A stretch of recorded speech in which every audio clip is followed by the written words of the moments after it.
पूर्णिया सांसद पप्पू यादव को बीते एक महीने में 29 बार धमकियां मिल चुकी हैं। देखिए, इसको लेकर पप्पू यादव तो चिंतित हैं ही, साथ ही साथ उनके समर्थक भी चिंतित हैं। पिछले दिनों जो है पप्पू यादव को धमकी देने वाला एक शख्स भी पकड़ा गया था। हालांकि अब उसका बेल हो चुका है, अब वह जेल से बाहर है। इसको लेकर पप्पू यादव भी काफ़ी आक्रोशित हैं। उन्होंने सरकार पर सवाल तो उठाया ही है, साथ ही साथ उन्होंने 3 ऐसे नेताओं को चेतावनी दी है कि आप पर हम 10-10 करोड़ का मानहानि का मुकदमा करेंगे। देखिए, पप्पू यादव ने नेताओं का नाम तो नहीं लिया, लेकिन उन्होंने प्रेस रिलीज किया, साथ ही साथ प्रेस को यह संबोधित किया और कहा कि हम 10 करोड़ का मुकदमा जो है नेताओं पर करने जा रहे हैं। इन्होंने मेरे छवि को धूमिल किया है। देखिए, अब चर्चा यह बन गई है कि आखिर यह नेता कौन है, पप्पू यादव किनको चेतावनी दे रहे हैं, और साथ ही साथ पप्पू यादव ने फिर से अपनी सुरक्षा की मांग सरकार से की है। देखिए, तमाम मुद्दों पर बातचीत करने के लिए मेरे साथ अखिल भारतीय अपराध विरोधी मोर्चा के राष्ट्रीय अध्यक्ष धनवंत सिंह राठौर जी हैं। धनवंत जी, पप्पू यादव ने 3 नेताओं के बारे में कहा है, नाम तो नहीं लिया है, लेकिन कहा है कि 10-10 करोड़ का मानहानि का मुकदमा जो है इन नेताओं पर करने जा रहे हैं। बिहार सरकार में तमाम नेता हैं। आपको क्या लग रहा है, कौन ऐसे नेता हो सकते हैं? और साथ ही साथ पप्पू यादव को जो धमकियां मिली हैं और जिस तरह से धमकी देने वाले शख्स को की बेल हो गई, इस पर क्या कहेंगे? देखिए, जो ये गिरफ्तारी हुई, जो पप्पू यादव को धमकाया था वीडियो बना के, जो राम बाबू यादव का नाम आया, तो उसी मुद्दे पर जो सरकार की पार्टी में लोग हैं, जदयू से हो, भाजपा से हो, जिसमें जदयू प्रवक्ता नीरज कुमार बढ़ चढ़कर पप्पू यादव पर आरोप लगाया, या और भी नेता उस पर आरोप लगाया, तो कहीं ना कहीं उन्हीं को ये टारगेट कर रहे हैं कि भाई इन पर हम मानहानि का केस करेंगे। और सच्चाई भी है, मानहानि का केस करना चाहिए, खाली कहना नहीं चाहिए। क्योंकि पप्पू यादव ने, जो आपने बताया कि 29 धमकी मिल चुका है, माने 2 दर्जन से अधिक धमकी मिल चुका है, और सरकार सिर्फ 2 धमकी का जवाब ला चुका है, और दोनों धमकी देने वाले की गिरफ्तारी भी हुई। एक तो जेल में है और एक को थाने से जमानत मिल गया। तो बाकी धमकी किसने दी? और ये जो 2 धमकी था जिसमें गिरफ्तारी हुई, क्या वो पप्पू यादव के इशारे पर धमकी थी, पप्पू यादव के लोगों के द्वारा था? क्योंकि पप्पू यादव ने स्पष्ट रूप से कहा कि आप सीबीआई जांच करा लीजिए, दूध का दूध, पानी का पानी निकल कर जाएगा। यदि हम इसमें कहीं संलिप्त हैं तो हम सांसद पद से इस्तीफा देने के लिए तैयार हैं, हम इस्तीफा देंगे। तो पप्पू यादव के बात में दम है। हो सकता है कि इन धमकियों में कुछ धमकी ऐसे हो जो पप्पू यादव का विरोध के स्वरूप, माने उसको कहीं ना कहीं अपमानित करने के ख्याल से भी कोई साजिश रचा हो। क्या वो पप्पू यादव ने खुद कहा? यदि कोई साजिश रचा है तो सरकार की जिम्मेवारी है, प्रशासन की जिम्मेवारी है कि भाई ये साजिश करता कौन है। क्योंकि जो राम बाबू यादव गिरफ्तार हुआ है, उसको किसने कहा, उसको किसने 2000 या 2 लाख बाद में देने की बात की, उसकी भी गिरफ्तारी होनी चाहिए, उसका नाम सामने आना चाहिए। तो जिस तरीके से पूर्णिया एसपी ने जो नाम दिया, तो लगा कि जैसे कि सरकार का पटकथा तैयार हो और उसको उसने परोस दिया। क्योंकि जिस व्यक्ति पर 2 दर्जन से अधिक धमकी मिल रहा हो और ऐसे ऐसे गैंग के बारे में बताया जा रहा हो जिससे लोगों में एक भय का माहौल व्याप्त हुआ, क्या उसमें 2 की गिरफ्तारी ही काफी है? और राज्य सरकार हो या केंद्र सरकार हो, पप्पू यादव की सुरक्षा की जो जितनी सीरियस होना चाहिए उस पर कोई ध्यान नहीं है। तो ये सारी चीज कहीं ना कहीं तो दिखाता है कि सरकार पप्पू यादव के मुद्दे पर कहीं ना कहीं उदासीन है। लेकिन वहीं पप्पू यादव को भी ये ध्यान रखना होगा कि हम जो बड़बोलापन में जो कुछ बातें रखते हैं, जो सरकार प्रशासन से लेकर पब्लिक तक को भी कहीं ना कहीं गलत लगता है। लेकिन पप्पू यादव में ये कड़वी सच्चाई है कि कुछ खामियां हैं तो ज़्यादा अच्छाई है।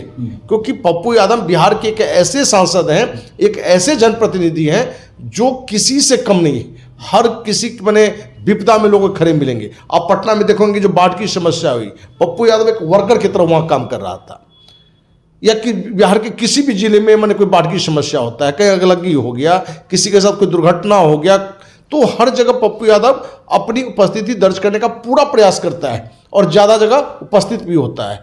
तो जहाँ पप्पू यादव का एक सामाजिक छवि है, लोगों को हेल्प करने की छवि है, वहीं कहीं ना कहीं बड़बोलापन भी कहीं ना कहीं दिखता है, जिस कारण से वो खुद फंसते हैं। इस मुद्दे में भी क्या है कि जहाँ महाराष्ट्र की घटना, मुंबई की घटना, और उस मुद्दे पर जो इन्होंने बयान दिया लॉरेंस गैंग को लेके या देश की जनता को लेके, वो कहीं से सही नहीं था।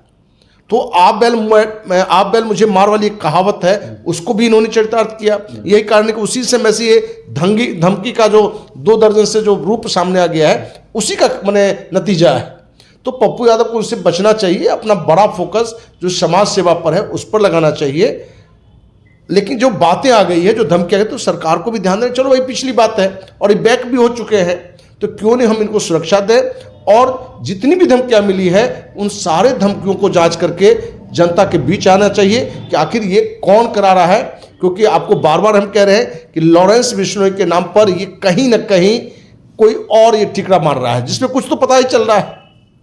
और भी जांच होगा तो आपको निकल के आ सकता है कि हो सकता है कि भाई सरकार के पार्टी का कोई नेता करा रहा हो, कोई और गैंग का आदमी करा रहा हो, क्योंकि तो जांच का विषय है। और पप्पू यादव बार बार कहता भी कि भाई सीबीआई जांच कर लीजिए, क्योंकि अपने देश की जो सबसे बड़ी एजेंसी है वो सीबीआई है, और सीबीआई जब जांच करके निकालेगा तो देश की भी जनता में एक विश्वास बनेगा।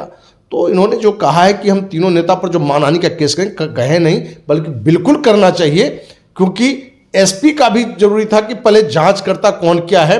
सीधी सी बातें करें राजनेता के बारे में, आप आसानी से परोस दीजिए। और जो नेताओं, इस विभिन्न पार्टी के नेता जो टूट पड़े, जो सरकार की पार्टियां लोग टूट पड़े, वो भी कहीं ना कहीं दिखाता है कि ये लोग भी इस मौके में थे कि ऐसा पप्पू यादव का कुछ हो जिसको लेकर पप्पू यादव का हम अलग से दिखा सके कि पप्पू यादव ने खुद अपनी सिक्योरिटी के लिए नाटक कर रहा था।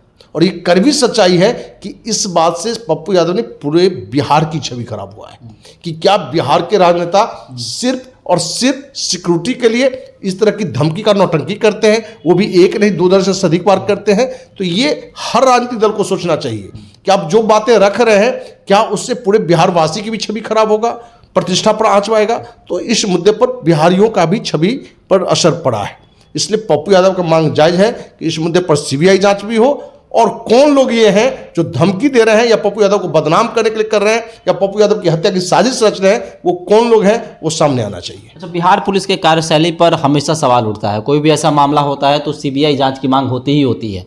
जो बिहार पुलिस अपने आप में दावा करती है कि हम लोग हाईटेक हो चुके हैं, कोई भी ऐसी धमकी मिले या कोई भी ऐसे मामलों का जो है का जो रिजल्ट जो है वो जल्दी सामने आ जाता है, तो क्या अभी भी बिहार पुलिस के अंदर बहुत सारी खामियां हैं और इन सभी चीज़ों को सुधार करने की आवश्यकता है? इस पर पप्पू यादव का प्रकरण है, 28 से अधिक बार धमकी मिलना और सिर्फ एक मामले को लेकर खुलासे होना। देखिए, बिहार पुलिस कितना हाईटेक हुआ है कि निर्दोष को कितना बड़ा अपराधी साबित कर देगा और अपराधी को कितना बड़ा निर्दोष। अपने एक कांड ने, श्रेय हत्याकांड में औरंगाबाद के आप देखोगे कि जो निर्दोष थे उन्हीं को हत्यारा और रेपिस्ट बना दिया, जो 100% निर्दोष है। एक बार नहीं, उस पर अनेकों बार हमने कहा कि इस पर 2 दर्जन से अधिक हमारे पास सबूत है। मुजफ्फरपुर कांड में जो नाबालिग बच्ची के साथ घटना घटा, उसको भी पुलिस ने किस तरीके से रखा।